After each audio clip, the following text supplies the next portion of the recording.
Hi guys, my name is John. First and foremost, I'm a Vedantic yogi. I really like the philosophy and I really like the lifestyle. I really enjoy the practice and I enjoy the wisdom that comes out of it, and I want to share a little bit of that with you today. First of all, I think probably the most important thing I should let you guys know is that this is a very serious problem, and it's called the hard problem of consciousness. Some of the greatest scientists in the world debate the hard problem of consciousness. And the problem is, we don't know where it comes from. Nobody knows where it comes from. Nobody can say definitively, nobody can put their finger or point to consciousness. Science will have you understand that consciousness arises from dead matter. Okay? So they'll have you think that your parents have eaten food and the food gets digested and it turns into blood and bone and hair and fingernails and sperm and eggs, and they come together and they meet in your mum. From there, you are your mum's food rearranged for 9 months, and then you're born. And from there on, you are your own food rearranged. And they will have you believe that consciousness will just arise, that the atoms will rearrange themselves into a human body, and from there, the consciousness will just come from the brain. Okay? They don't believe in intelligence within the atom. Okay? So that's the hard problem of consciousness from one point of view, and the majority of this video is going to be explaining consciousness from the other point of view. And I can't explain that quickly, so you're just going to have to stick around for the duration of the video, but it's worth it. So,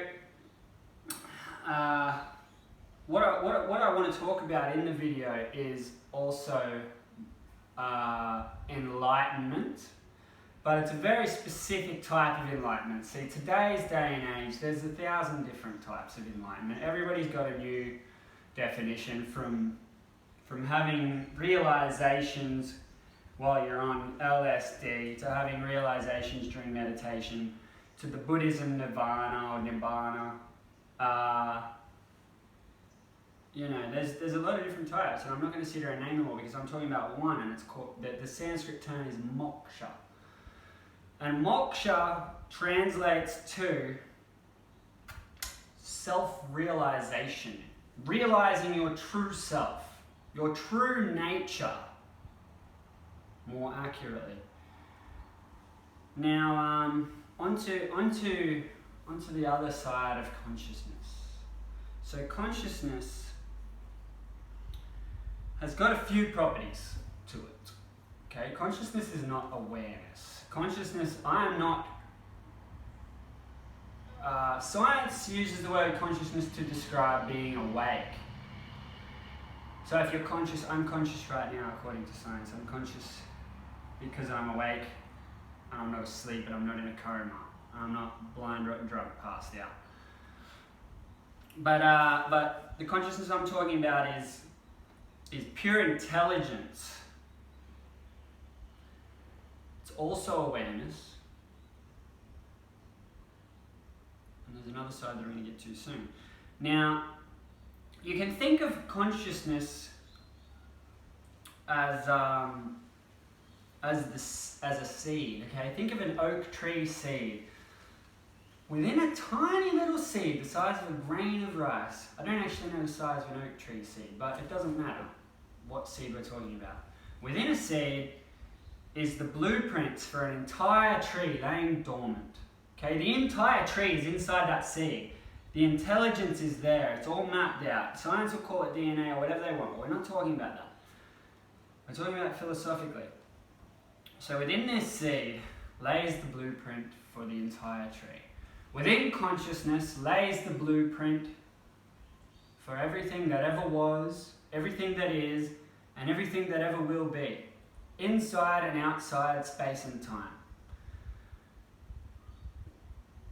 It's a very deep concept, and it's hard to wrap your head around straight away, especially if you have no prior conceptualization on the topic. So,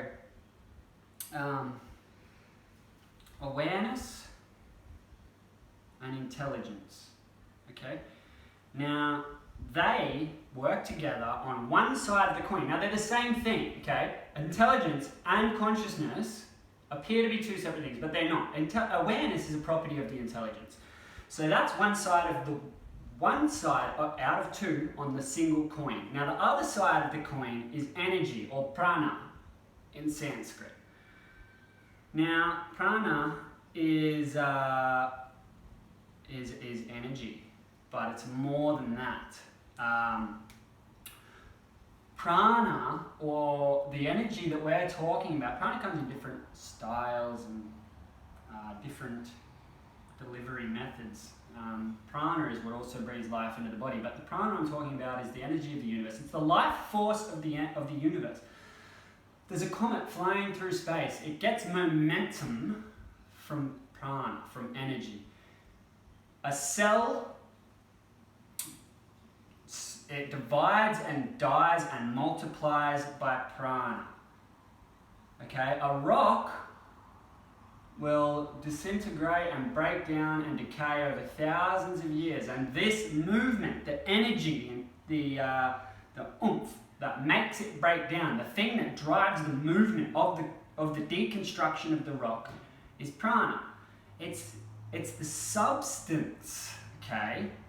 Now, it's not just what makes stuff move, it also is what makes things. Consciousness, intelligence, and awareness ride energy.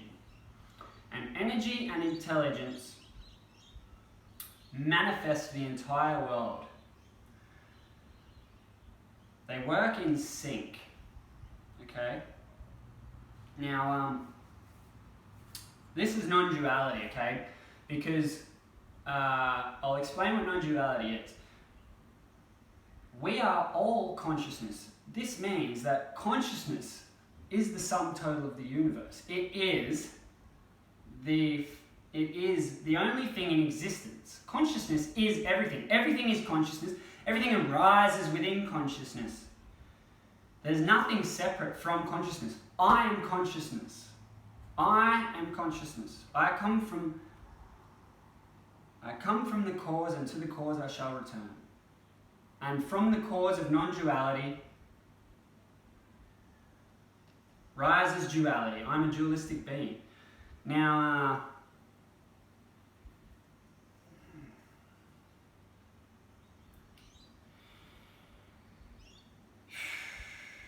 sorry guys, I'm just thinking of some direction. I need to think about how to word this. Very complex subject. Yeah, these are just notes, by the way. I'm not looking at this to read it. This is just general direction. So, if everything is consciousness, then I am consciousness. That means that I am the universe, okay? So the atom is consciousness. Atom is made of consciousness, it rises from consciousness, and it is consciousness. So, the consciousness is the neutron, it's the proton, it's the electron. Not only that, it is the quantum particles. Not only that, it is the field that all the particles arise and disappear from. It is gravity, it is magnetism, it is the photon, it is everything, okay? But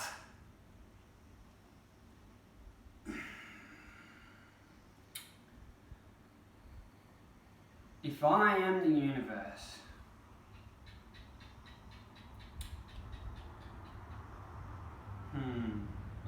how can I direct this? So, scrap that. Okay, I'm not gonna direct it from here. The point is, all of this needs to be abandoned. If somebody wants to reach moksha, all of these concepts need to be abandoned. It doesn't matter if you're conscious. It doesn't matter if you're this or this or this or that. All concepts need to be abandoned. We're dual creatures rising from non-duality. Okay? Now, because I'm consciousness, because I'm made of consciousness, because atoms arise from and are made of and are within consciousness. Consciousness is space and time as well, guys. So it's not just matter, it's not just space and time, it's not just us, it's everything. There's nothing separate. It is the one. So if I am made of consciousness, if I am made of pure intelligence and awareness, if my mind is made of pure consciousness and intelligence and awareness and energy, then anything that arises from this, that's made out of this, as soon as it arises, there's awareness of it. So when a thought bubbles up, okay, this is something very important to understand, guys. Thoughts are phenomena, like a cloud. They come up, they come and they go with no effort.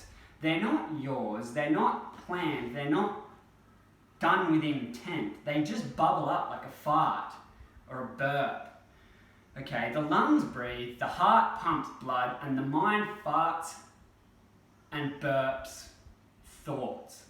Now, because the thoughts are bubbling up, are made of pure consciousness, intelligence, and awareness, then there's awareness of the thoughts, see, but there's an aspect of the mind that they are bubbling from, which is called the ego. Now, as soon as they bubble up, the ego goes, hey, there's thoughts. That must be me. That's me. I'm the thoughts, okay? So that's where the great illusion comes from. Everything is always constantly changing and rearranging and moving, and nothing is constant, nothing's permanent, and nothing is real. Everything is forever changing, but the one thing that remains constant is the consciousness, okay?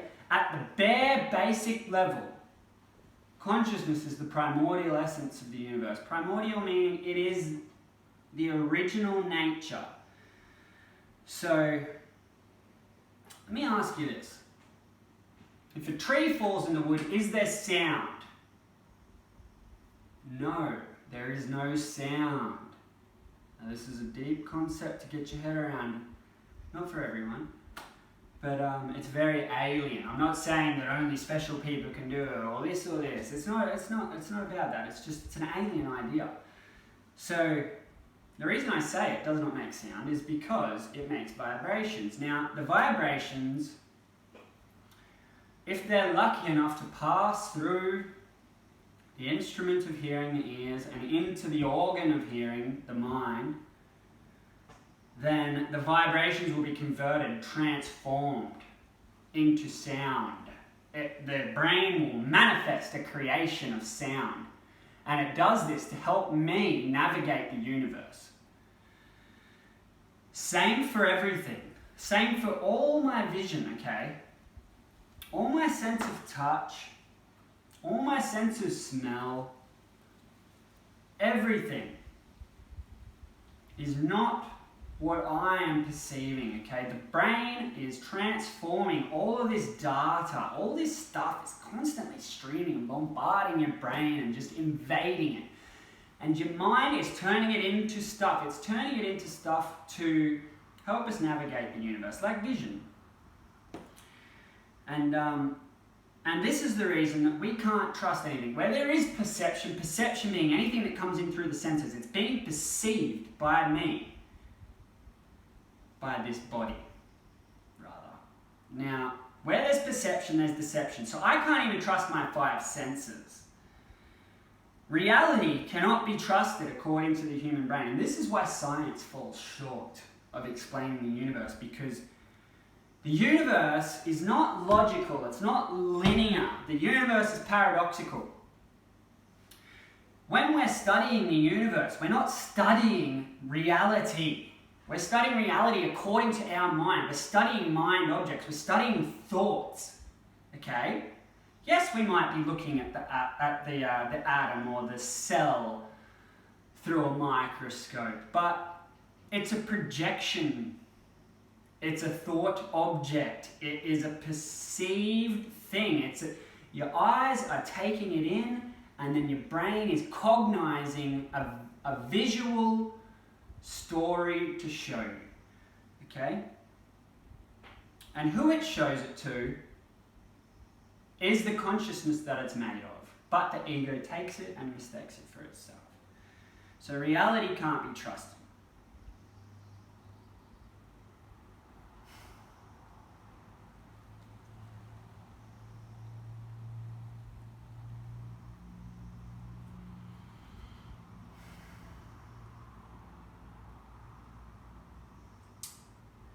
This is why everything has to be abandoned, because we're dualistic beings and we're trying to realize a non-dualistic reality. And for us to do that, it's almost impossible. Okay? It's almost impossible. In fact, it is impossible. It can't be realized. You can never put your mind on your non-duality. You can never put your mind on consciousness, and you can never put your mind on the true self, the nature of the self, because like I said at the start of the video, consciousness is inside and outside of space and time. This means that it's infinite. It means it's formless. It means it can't be manifested as a mind object. So you can't put your mind onto consciousness. Okay, you can think that you're aware, but what you're actually doing is just summoning up the mind object of awareness, and then awareness is aware of the thought of awareness. It's not actually putting its mind onto consciousness. But in saying that, the path of yoga is one of systematic transformation of the mind. And as you get transformed and as you become an advanced practitioner, the mind, the consciousness of the mind merges back with the original source. But that's for another video. So my point is, to be enlightened, you need to act from a place of intuitiveness. Whatever. You can't try to guide yourself through words or concepts and models and ideas. All of this needs to be abandoned, because that's the true nature of the universe.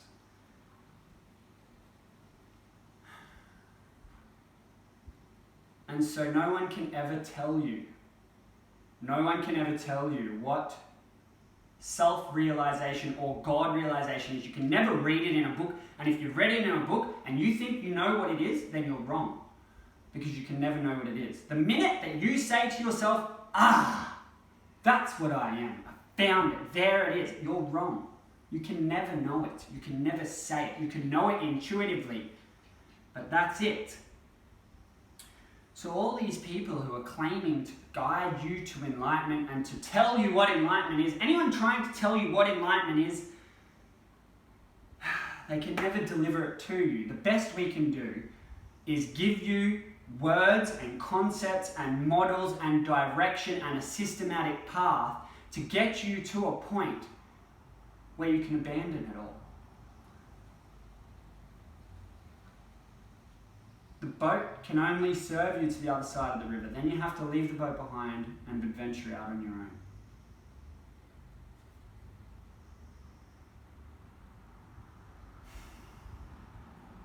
Let me say it like this. If you spent your life wearing a pair of sunglasses from the minute you were born, all you know is black and white, shade, black, darkness, but vision all the same. But you spend your entire life reading through texts written by sages and gurus and mystics about colour and how colour is there. You only need to walk the path and realise colour for yourself. It's there the whole time, but you just need to realise it for yourself. And so you spend your life dedicated to this path of colour realisation. And you've read books and you've cognised it and you've used your imagination to think about what it is. But you never truly know what colour is. You can never put your mind on colour. All you can do is think about it and imagine and think about the wonder and the glory of colour. But then one day when you're 40, the glasses are lifted and your eyes are bombarded with greens and reds and yellows and pinks and blues and sunsets and water and the ocean and the sand. And then after 3 or 4 seconds, the sunglasses go back on and you go back to seeing black and white. But now you've seen colour. No one can take that from you. No one can convince you that colour is not real. You know the truth of reality. You are colour realized. This is God realized. This is self-realized. Okay? No one can hand it to you. No one can give you the models or the concepts. Just like no one can explain colours to a blind person. You need to walk the path. You need to develop consciousness. You need to go through the elevation of consciousness yourself. And only then can you realize what you are. And even then, you still can't put your mind on it. You can only touch it intuitively through meditation.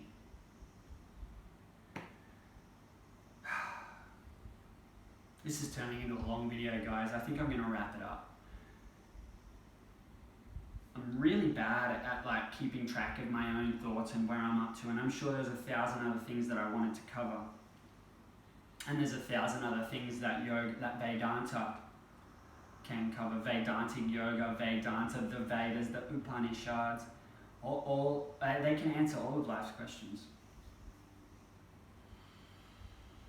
So drop a comment, ask me away. If you have a burning desire, ask me and I'll make a video of it. Because I would like to share the content. I'm not enlightened, but I have accumulated genuine wisdom from walking a genuine path. And wisdom also is something that you have to realize. You can't be handed it. You can't read a book and become wise, okay? All you people that have read Eckhart Tolle, all the people that have read the Dalai Lama, all the people that have read the Yoga Sutras, all the people that have read all these books on non-duality and consciousness and all this stuff. None of that's giving you wisdom. It's giving you knowledge. Wisdom comes from transforming the mind so that its railway tracks, its reality, the way that reality is built, is deconstructed and reconstructed to see it for what it really is, or to see it more accurately. And it's from this place, it's from this wise state of mind that wisdom arises. So I can give you a wise quote, but I'm not imparting wisdom onto you. I'm imparting the end result. To be wise, you must walk the path. Anyway, it's another video in itself, guys. Drop a comment, tell me what you want to hear, and I hope this made sense. Namaste.